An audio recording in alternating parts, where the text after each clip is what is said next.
Welcome to the Salmon Runs YouTube. Enjoy the video. In this video, I will explain how to trade using Yahoo Finance.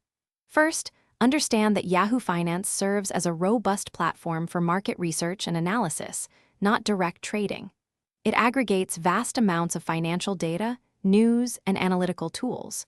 You can access real-time stock quotes, historical data, and company profiles to inform your investment decisions. It's an essential first step for any serious trader. To effectively research, navigate to a stocks page on Yahoo Finance. Here, you'll find current prices, charts, and key statistics. Dive into the financials section to examine income statements, balance sheets, and cash flow statements, which are crucial for fundamental analysis.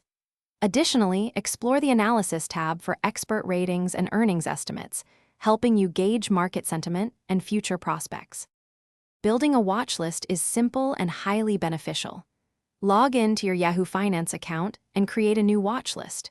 You can add any stock, cryptocurrency, or other asset you wish to track. This allows you to monitor their performance at a glance, receive news updates, and set up custom alerts for price movements or significant events.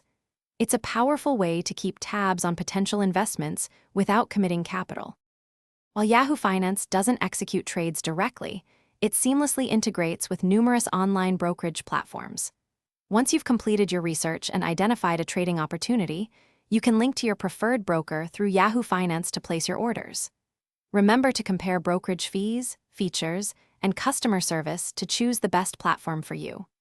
Also, for more great content and deals, including a link to the new Kindle Paperwhite, check out the description below this video. Thanks for watching. Consider subscribing if we helped you.